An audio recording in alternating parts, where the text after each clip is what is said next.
Γεια σας και πάλι. Αυτή τη φορά θα κάνουμε ένα βίντεο για τους σικιούς, οι οποίοι σικοί είναι ένα θύραμα που απασχολεί όλους τους ψαροκυνηγούς διαφόρων επιπέδων, έμπειρους, μη έμπειρους, αρχάριους.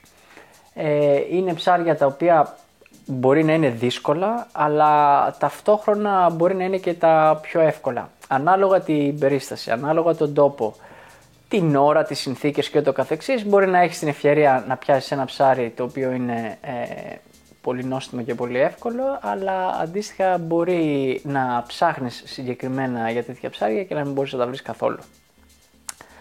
Αν μπορούσα να ανατρέξω έτσι από πιο παλιά στη μνήμη μου, θα έλεγα ότι παλιά σικιούς βλέπαμε πάρα πολλούς και σχετικά εύκολους και είχε και συγκεκριμένα κοπάδια σε συγκεκριμένους τόπους.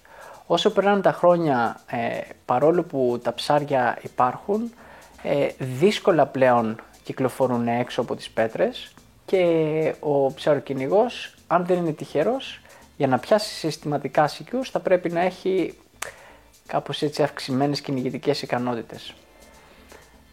Όπως και να έχει, πάμε να δούμε το βίντεο, θα αναλύσουμε κάποιες περιπτώσεις και θα σχολιάσουμε και κάποια από τις συλλήψεις αυτές που θα δείτε.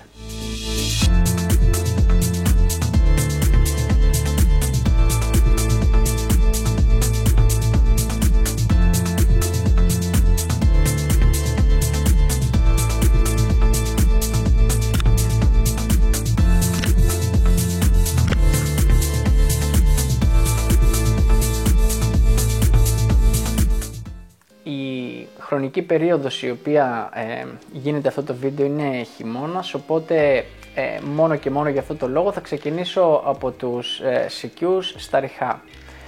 Όσοι με γνωρίζετε ξέρετε ότι μου αρέσει να ψαρεύω με συρτό καρτέρι, οπότε θα δούμε κάποια βίντεο που έχουν να κάνουν με τις συλλήψεις σικιών με συρτό καρτέρι. Ένα πολύ βασικό σημείο εδώ είναι ότι όσο επιτοπλίσουν τα ψάρια δεν θα τα έχετε δει από πριν και ή θα τα συναντήσετε τυχαία μπροστά σας, ας πούμε στρίβοντας πίσω από μια πέτρα ή κάτι τέτοιο, ή διαφορετικά αν έχετε ξαναδεί στο παρελθόν κάπου σικιούς θα ξεκινήσετε ένα συρτό αρκετά πιο πριν, έτσι ώστε να καταλήξετε να κάνετε ένα μικρό καρτέρι κοντά στο σημείο που είχατε δει στο παρελθόν του σικιούς.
όπως είναι φυσικό, τα ριχά επηρεάζονται πάρα πολύ από την ώρα. Έτσι, νωρίς το πρωί και αργά το απόγευμα είναι οι ιδανικότερες συνθήκες, ας πούμε, για να ψαρέψετε. Αυτό έχει να κάνει με το γεγονός ότι ο ήλιος είναι πολύ χαμηλά, δημιουργούνται σκιές, το φως είναι λιγοστό και έτσι μπορείτε να κρυφτείτε, ας πούμε, και να είστε πιο διακριτικοί, θα έλεγα, στις κινήσεις σας.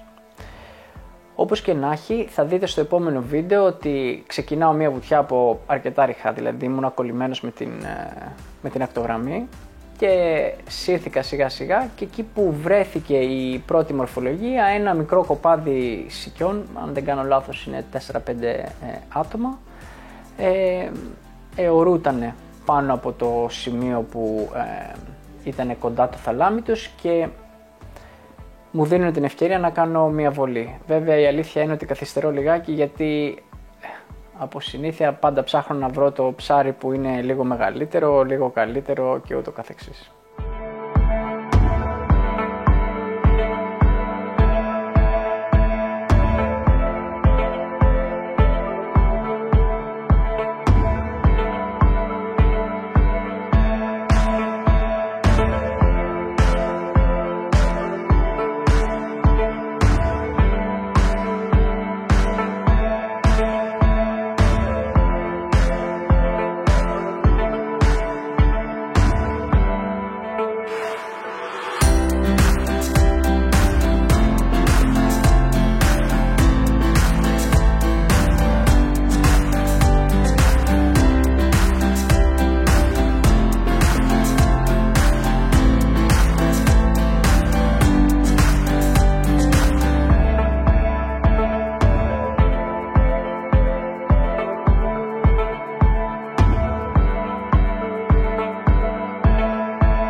Όπως ανέφερα και προηγουμένως, αλλά θέλω λίγο να το υπογραμμίσω για να γίνει ξεκάθαρο, μπορεί να συρθείτε σε μια περιοχή η οποία δεν έχει ιδιαίτερη διαμόρφωση και τους σικιούς θα τους συναντήσετε εκεί που ξεκινάει η κάπως πιο έντονη διαμόρφωση ή εκεί που ξεκινάνε λίγο πιο έντονες τρύπες, τα πιο έντονα θαλάμια. Έτσι και σε αυτό το βίντεο αυτό φαίνεται ξεκάθαρα.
ψαροντούφεκο είναι η αλλιευτική μέθοδος που βασίζεται στην επιλεκτικότητα. Αυτό είναι για μας που εξασκούμε το ψαροντούφεκο πασιφανές και ευτυχώς έχει αρχίσει να το καταλαβαίνει και ο υπόλοιπος κόσμος, ότι αυτό που κάνουμε είναι η πιο επιλεκτική μέθοδος αλίας. Λέγοντας αυτό, θα δείτε στο επόμενο βίντεο ότι όταν ψάχνεις συγκεκριμένα θηράματα όπως είναι η σική στα ριχά, δεν μπορείς να ξεκινήσεις να του φεκάς, ας πούμε, άλλα ψάρια. Ειδικά στο χειμερινό ρυχό, τα θηράματα μπορεί να είναι κέφαλοι, μπορεί να είναι σαργοί, αλλά όταν ψάχνεις τους σικιούς, θα πρέπει κάπως να αγνοήσεις αυτά τα θηράματα και να εστιάσεις συγκεκριμένα σε αυτό που ψάχνεις.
Ένα πράγμα που χαρακτηρίζει τους σικιούς είναι οι εκρηκτικές αντιδράσεις. Εκεί που μπορεί να το βλέπεις το ψάρι ήρεμο, σταματημένο κτλ. Είναι αυτό που λέμε κινείται με 0%. Δηλαδή από το 0 ξεκινάει και εκτοξεύεται και πραγματικά εκεί όταν αποφασίσει να μετακινηθεί, λυπάμαι, χάσατε, δηλαδή δεν έχετε... Όχι, δεν έχουμε κανένας, δηλαδή δεν έχει την ευκαιρία να κάνει βολή. Αυτό φαίνεται στο επόμενο βίντεο.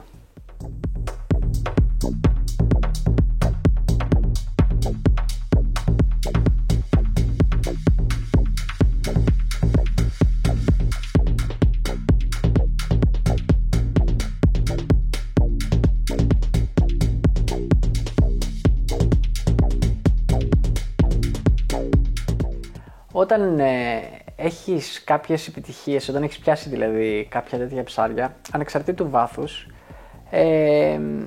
γίνεσαι έτσι κάπως πιο νοθρός και πιστεύεις ότι τα ψάρια αυτά θα σου δώσουν και δεύτερη ευκαιρία, πράγμα το οποίο είναι λάθος. Ειδικά αν δεν κάνεις βολή σε πρώτο χρόνο, πολύ σπάνια αν έχεις χάσει τα ψάρια από το οπτικό σου πεδίο θα έχεις την ευκαιρία για δεύτερη βολή. Έτσι και σε αυτό το βίντεο.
δεν είναι λίγες οι φορές που τους σικιούς, ειδικά όταν κάνετε καρτέρι ή όταν καταλήγετε ας πούμε σε ένα συρτό, θα τους δείτε σε μεγάλα κοπάδια. Όταν λέω μεγάλα κοπάδια μπορεί να είναι από 10 ψάρια μέχρι 30, 40, ίσως και λίγο περισσότερα.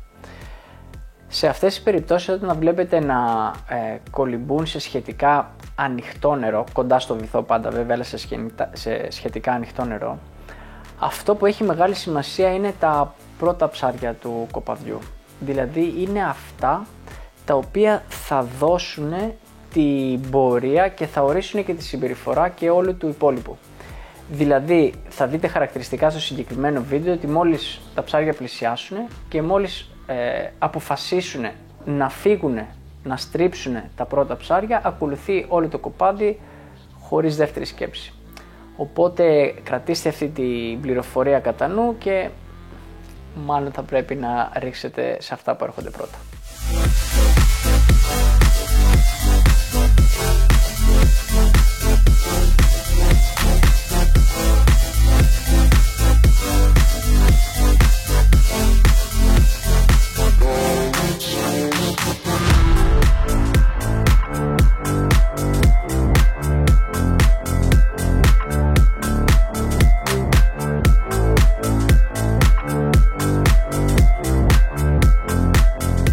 Πέρα από το ρηχό συρτό, προφανώς παίζει και το συρτό στα βαθιά. Δεν είναι βέβαιο, ξαναλέω, ότι θα έχετε δει τα ψάρια από πριν. Τις περισσότερες φορές, κατά πάσα πιθανότητα, δεν θα τα έχετε δει, οπότε εσείς θα έχετε μια προδιαγεγραμμένη πορεία και αυτό που θα συμβεί είναι ότι κάποια στιγμή ή θα συναντήσετε ένα ψάρι να αιωρείται μπροστά σας ή ένα κοπάδι, ή απλά εκεί που θα έχετε σταματήσει θα πλησιάσει προς εσάς κάποιο ψάρι. Όπως και να έχει, εδώ πάλι είναι ζήτημα επιλογής. Αν κυνηγάτε τους σικιούς, θα του φεκίσετε τους σικιούς. Αν κυνηγάτε κάτι άλλο πάλι, θα αγνοήσετε τους σικιούς και θα πάτε για το άλλο.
όνομα σικιός, αν αναλύσουμε τη λέξη ετυμολογικά, βγαίνει από το ίσκιος και ισκιός, σικιός, δηλαδή κάπως έτσι έχει προκύψει το όνομά του.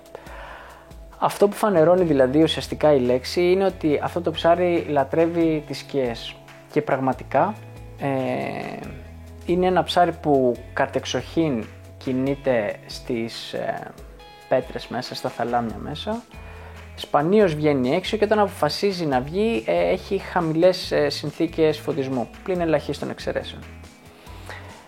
Που σημαίνει, όταν λέω χαμηλές συνθήκες φωτισμού, σημαίνει ή νωρίς το πρωί ή αργά το απόγευμα. Στην προκειμένη περίπτωση τώρα θα δούμε κάποιες συλλήψεις που είναι κάτω από τις πέτρες, στα θαλάμια μέσα, αλλά θα πρέπει να παρατηρήσετε κάτι πολύ σημαντικό, ότι οι συλλήψεις αυτές γίνονται χωρίς φακό. Αν δώσετε την ευκαιρία στον εαυτό σας, στα μάτια σας λίγο να προσαρμοστούν στο χαμηλό φωτισμό που επικρατεί κάτω από τις πέτρες, μέσα στις πλάκες, θα παρατηρήσετε ένα άσπρο αγκάθι που έχει ο σικιός στην κοιλιά του και αυτό θα σας προδώσει, ας πούμε, το ψάρι που ακινητεί μέσα στη σκιά, εκεί που δεν έχει πολύ φως.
Σε επίπεδους βυθούς, εκεί που υπάρχουν ξεκομμένες πέτρες, πλάκες, αυτές πολλές φορές, ειδικά μέσα σε κόλπους όπως είναι ο παγασιστικός, όπως είναι ο ευωικός, ο αργολικός κτλ, είναι σαθρές πλάκες οι οποίες είναι σαν κεφαλοτήρια, έχουν τρύπες σε όλη την επιφάνειά τους.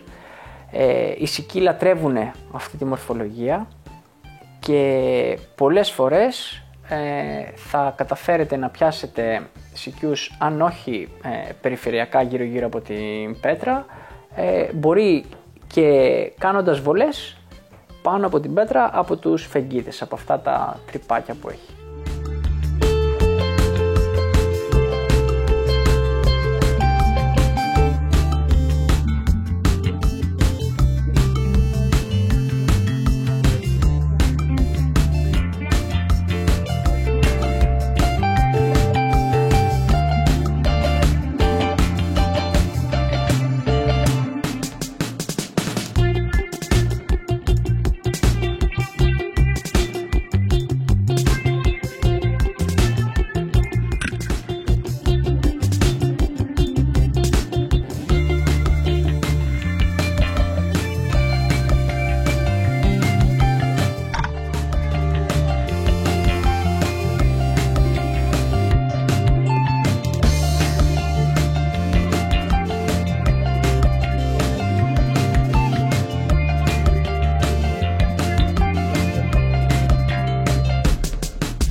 Ο λόγος που συζητάμε ότι αποφεύγουμε τη χρήση του φακού στο ψάρεμα του σικιού στην τρύπα είναι ακριβώς γιατί αυτό το ψάρι, επειδή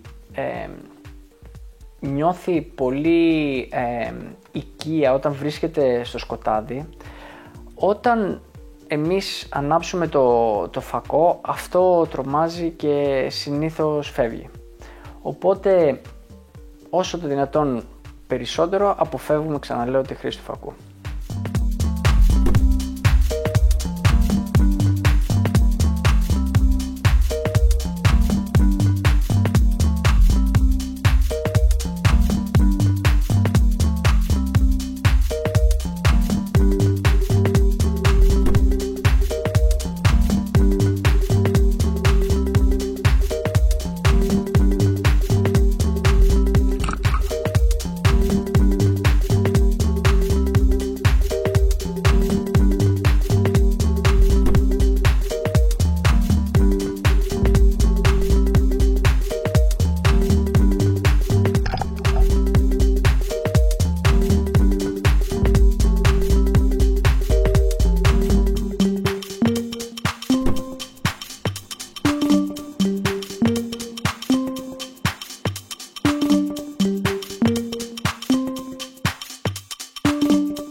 Οι σικοί, από ό,τι θα έχετε καταλάβει μέχρι στιγμής, πιάνονται με όλες τις μεθόδους, ας πούμε, με όλες τις τεχνικές κυνηγείου.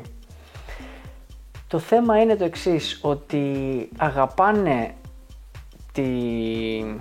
τις ωραίες δομές, αλλά ταυτόχρονα τους αρέσει αρκετά και η υποσυντονία.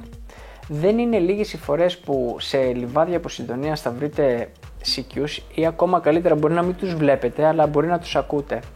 Είναι αυτός ο ήχος που κάνει σαν να χτυπάνε τάκ, σαν να χτυπάει κάτι, δηλαδή υποβρυχίως. Αυτό δεν σημαίνει βέβαια ότι θα βρείτε τα ψάρια, γιατί όπως φαντάζομαι γνωρίζετε, υποβρυχίως είναι αδύνατο ο ανθρώπινος, ας πούμε, οργανισμός να καταλάβει από πού έρχεται ο ήχος. Αυτό έχει να κάνει με την ταχύτητα του ήχου. Αλλά σίγουρα όταν θα ακούσετε κάτι τέτοιο θα πρέπει να έχετε πολύ μεγάλη προσοχή στο τι γίνεται γύρω σας, και δεν είναι λίγες οι φορές που μέσα στη φυκιάδα θα δείτε κάποιο ψάρι να κάθεται. Αυτό θα σας δώσει την ευκαιρία να κάνετε μια εύκολη βολή και από κοντά, αλλά ταυτόχρονα θα πρέπει να πούμε ότι αν γίνει το αντίθετο, αν ένα ψάρι δηλαδή έρθει από κάπου και μπει μες στη φυκιάδα, λυπάμαι, χάσατε, μάλλον δεν θα το ξαναδείτε, αλλά τέλος πάντων αξίζει τον κόπο να ψάξετε.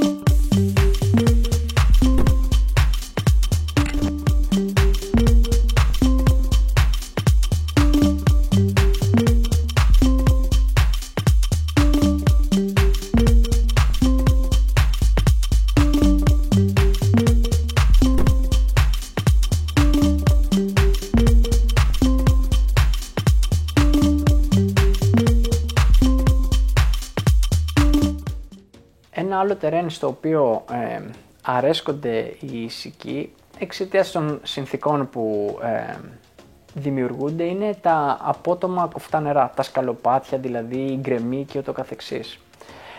Αυτό προφανώς, επειδή δεν μπορείτε να κάνετε κάποιο καρτέρι ή να αρχίσετε να ψάχνετε εύκολα τουλάχιστον στο κάθετο τελείως, αυτό που κάνουμε συνήθως είναι ότι καθόμαστε στην αρχή του σκαλοπατιού ή στην αρχή του γκρεμίσματος, αν θέλετε να το πούμε έτσι, και κάνουμε καρτέρι. Αυτά τα ψάρια, επειδή έχουν μάθει να ζούνε και να κινούνται σε συνθήκες χαμηλού φωτισμού, δεν χρησιμοποιούν τόσο πολύ τα μάτια τους και έχουν αναπτύξει πάρα πολύ την πλευρική τους γραμμή.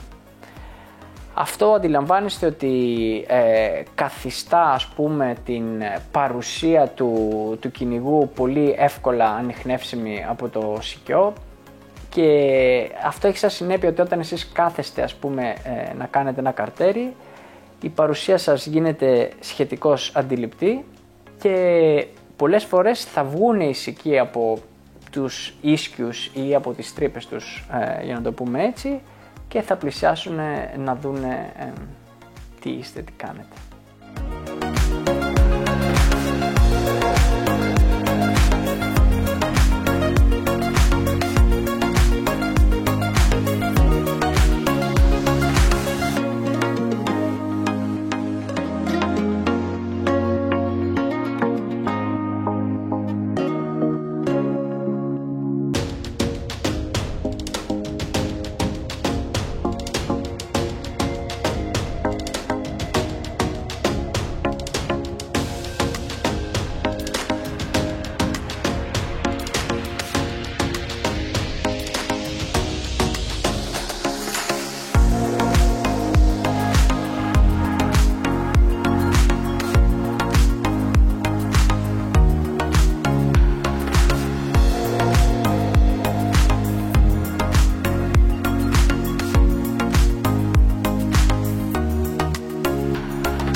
Εξαιτίας των χαρακτηριστικών που έχει ο σικιός, θα μπορούσε κανείς να πει ότι είναι το τελευταίο ψάρι που θα εκλείψει από τη θάλασσα. Αυτό σημαίνει ότι ακόμα και σε πολύ έτσι ψαρεμένα μέρη, πολύ βεβαρεμένα αλλιευτικά, εμείς ως ψαροκυνηγοί έχουμε τη δυνατότητα να βρίσκουμε σικιούς.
Κλείνοντας αυτό το βίντεο, θέλω να πω ότι η σική είναι ένα θύραμα, ένα είδος, ένα ψάρι, πείτε το όπως θέλετε, το οποίο συμβιώνει με άλλα ψάρια όπως είναι η ροφή, οι στήρες και ούτω καθεξής, πράγμα που σημαίνει ότι ένας τόπος που έχει CQs σημαίνει ότι κατ' επέκταση έχει και άλλα θυράματα ή τουλάχιστον κάποιες περιόδους, για να το λέμε καλύτερα. Είναι ένα ψάρι το οποίο είναι πανέξυπνο, έχει αναπτύξει μέσα στα χρόνια ιδιαίτερες ικανότητες και δύσκολα θα πιαστεί από άλλες αλλιευτικές μεθόδους πλην του ψαροντούφεκου.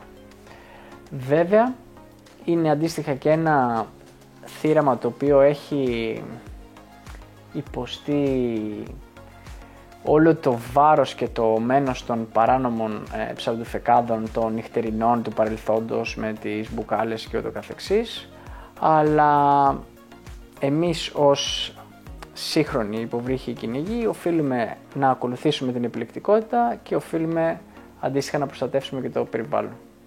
Να είστε καλά, καλές βουτιές και ακόμα περισσότερο καλές αναδύσεις.